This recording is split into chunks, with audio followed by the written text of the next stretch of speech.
Hi dears, എല്ലാവർക്കും സുഖാണോ? അപ്പോൾ ഇന്ന് നമ്മൾ തയ്യാറാക്കുന്നത് ഒരു ചക്കപ്പേരിയാണ് കേട്ടോ.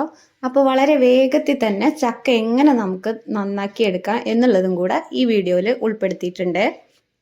അതിനായിട്ട് അത്യാവശ്യം വലിപ്പമുള്ള ചക്ക തന്നെ എടുത്തിട്ടുണ്ട് കേട്ടോ. അപ്പോൾ വെട്ടുകത്തിയൊക്കെ ഉപയോഗിച്ചാണ് നമ്മൾ വെട്ടണമെങ്കിൽ ഒരു വെട്ടിനൊന്നും മുറിയാൻ സാധ്യതയില്ല. അപ്പം മഴ കൊണ്ടാണ് നമ്മൾ വെട്ടണമെന്ന് വെച്ചെങ്കിൽ ഒരു ഒറ്റ വെട്ടിന് നമുക്ക് മുറിച്ചെടുക്കാവുന്നതാണ് കേട്ടോ.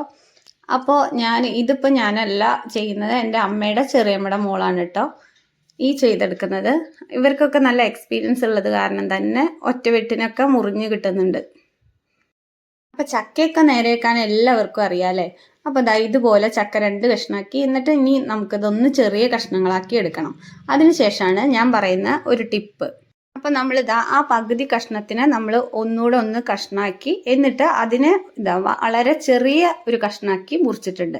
എന്നിട്ട് അതിനെ ഒന്നുകൂടെ ഒന്ന് ചെറുതാക്കിയിട്ടാണ് മുറിച്ചിട്ടുള്ളത്. അപ്പം അതിനുശേഷം നമുക്ക് അതിൻ്റെ മുകൾ ഭാഗത്തെ ആ മൂക്കൊന്ന് ചെത്തി കൊടുക്കാം. ഞങ്ങളിവിടെ ചക്കയുടെ മൂക്ക് എന്നൊക്കെയാണ് കേട്ടോ പറയാറുള്ളത്. എന്നിട്ട് അതിനുശേഷം നമ്മളിതാ ആ അടിഭാഗം കൂടെ ഒന്ന് ചെത്തി കൊടുക്കുമ്പോൾ നമുക്ക് വേഗത്തിൽ തന്നെ ആ ചുള പറിച്ചെടുക്കാൻ സാധിക്കും. ഇങ്ങനെയൊക്കെയാണ് എല്ലാവരും ചക്ക മുറിക്കാറുള്ളത്. അപ്പോൾ ഈ ഒരു ടിപ്പ് ഒന്ന് പ്രയോഗിച്ച് നോക്കൂ കേട്ടോ. ചക്ക മുറിക്കുമ്പോൾ സാധാരണ പച്ച ചക്ക മുറിക്കുമ്പോൾ ഇത്തിരി പാടാണ്. പഴുത്ത ചക്കയ്ക്ക് ഇത്രയധികം കഷ്ടപ്പാടില്ല, വേഗം ചുള പറിക്കാൻ നമുക്ക് കിട്ടും. പക്ഷെ പച്ച ചക്ക നമുക്ക് ഒരുപാട് സമയം എടുത്തിട്ട് വേണം പറിക്കാനായിട്ട്.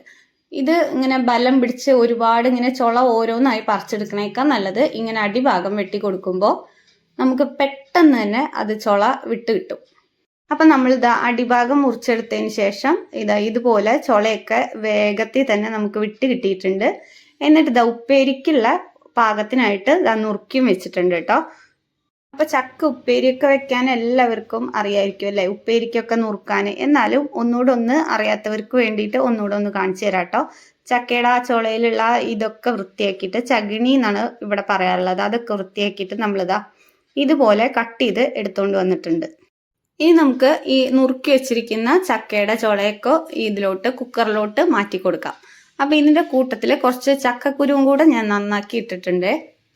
സാധാരണ ഉപ്പേരി വെക്കുന്നതിനേക്കാളും കുറച്ചൊരു പ്രത്യേക രീതിയിലാണ് നമ്മൾ ഈ ചക്ക ഉപ്പേരി റെഡിയാക്കിയിട്ടുള്ളത്. അപ്പം നമ്മൾ നുറുക്കി വെച്ചിട്ടുള്ള എല്ലാ ചക്കയും ചക്കക്കുരുവും ഒക്കെ കുക്കറിലോട്ട് മാറ്റി കൊടുത്തിട്ടുണ്ട്. ഇനി നമുക്കിതിലോട്ട് 2-3 സാധനങ്ങളും കൂടെ ചേർത്തിട്ട് വേണം വേവിക്കാനായിട്ട്. 1 സ്പൂൺ മഞ്ഞൾപ്പൊടി ഇട്ടിട്ടുണ്ട്. പിന്നെ നമ്മൾ ഇതിലോട്ട് ചേർത്ത് കൊടുക്കുന്നത് 1 മുതൽ 2 സ്പൂൺ വരെ മുളക് പൊടിയാണ്. കാശ്മീരി മുളക് പൊടി ഉണ്ടെങ്കിൽ അതിട്ടോളൂ, ഇല്ലെങ്കിൽ സാധാ മുളക് പൊടി. അപ്പോൾ മുളക് പൊടിയും മഞ്ഞൾപ്പൊടിയും ഒക്കെ ചേർത്തതിന് ശേഷം ആവശ്യത്തിനുള്ള ഉപ്പും കൂടെ ചേർത്ത് കൊടുത്തിട്ട് നന്നായിട്ട് വേവിച്ചെടുക്കുക. അപ്പോൾ ചക്കയൊക്കെ വേവിക്കുന്നതിലും ഒരു പ്രത്യേക രീതിയൊന്നുമില്ല, എല്ലാവരും വേവിക്കുന്ന പോലെ തന്നെ. അത്യാവശ്യം ഒരു 2-3 വിസിൽ, അതിനുള്ളിൽ നമ്മുടെ ചക്കയൊക്കെ വെന്ത് റെഡിയായി കിട്ടും. ആവശ്യത്തിനുള്ള വെള്ളം കൂടെ ഒഴിച്ചു കൊടുത്തിട്ടുണ്ട്.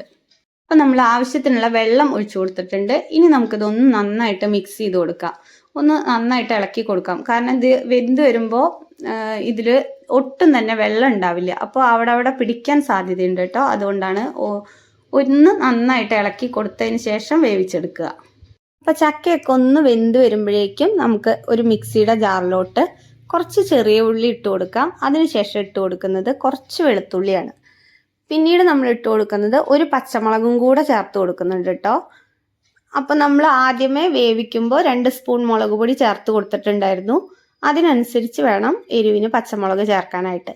പിന്നെ അതിൻ്റെ കൂട്ടത്തിൽ കുറച്ച് കറിവേപ്പിലയും കൂടെ ഇട്ട് കൊടുത്തിട്ടുണ്ട്.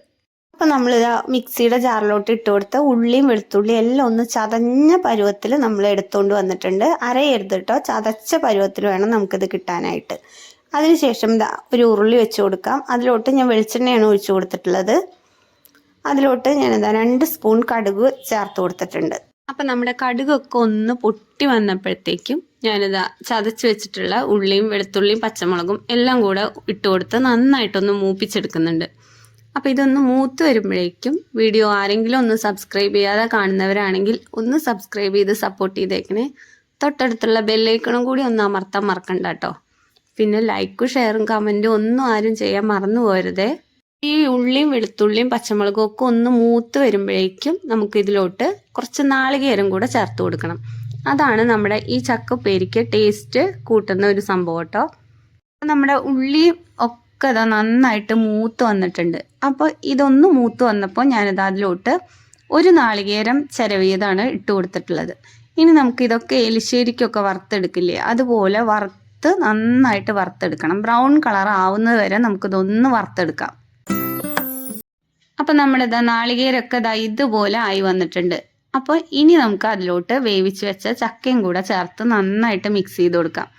ഈ സമയത്ത് നമുക്ക് ആവശ്യത്തിനുള്ള ഉപ്പും കൂടെ ചേർത്ത് കൊടുക്കാം കേട്ടോ. നമ്മുടെ ചക്ക വെന്ത് വന്നപ്പോൾ ഇതാ കണ്ടില്ലേ, ഒരു തുള്ളി വെള്ളം പോലും അതിലില്ല കേട്ടോ. വെള്ളമില്ലാത്ത ഡ്രൈ ആയിട്ട് തന്നെ നമുക്ക് കിട്ടിയിട്ടുണ്ട്. അപ്പോൾ ഇനി നമുക്കിതൊന്ന് നന്നായിട്ട് മിക്സ് ചെയ്ത് കൊടുക്കാം. അപ്പോൾ നമ്മളിതാ ചക്കയൊക്കെ നന്നായിട്ട് മിക്സ് ചെയ്ത് കൊടുത്തിട്ടുണ്ട്. ആ നാളികേരമൊക്കെ അതിലോട്ട് അങ്ങ് പിടിച്ച് ഒരു 2 മിനിറ്റോളം ഒക്കെ ഒന്ന് മിക്സ് ചെയ്ത് കൊടുത്തിട്ടുണ്ട്. അതിനുശേഷം അതിലോട്ട് കുറച്ച് പച്ച വെളിച്ചെണ്ണയും കൂടെ ഒഴിച്ചു കൊടുത്തിട്ട് നന്നായിട്ടൊന്ന് മൂടി വയ്ക്കുക.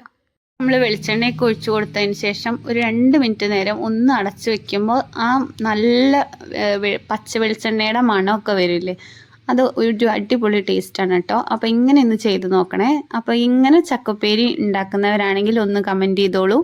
ഉണ്ടാക്കാത്തവരാണെങ്കിൽ ഒന്ന് ട്രൈ ചെയ്ത് നോക്കൂ കേട്ടോ. അപ്പോൾ ഇന്നത്തെ നമ്മുടെ സ്വാദിഷ്ടമായ ചക്കപ്പേരി റെസിപ്പി എല്ലാവർക്കും ഇഷ്ടമായി എന്ന് വിശ്വസിക്കുന്നു. വീഡിയോ ഇഷ്ടമായാൽ ലൈക്കും ഷെയറും സബ്സ്ക്രൈബും ചെയ്ത് സപ്പോർട്ട് ചെയ്യാൻ മറക്കണ്ട കേട്ടോ. പിന്നെ കമൻറ്റ് ചെയ്യാനും ആരും മറന്നു പോകണ്ട. അപ്പോൾ ഇന്നത്തെ നമ്മുടെ വീഡിയോ ഇത്രയേ ഉള്ളൂ. വീണ്ടും അടുത്തൊരു വീഡിയോയിൽ കാണാം. താങ്ക്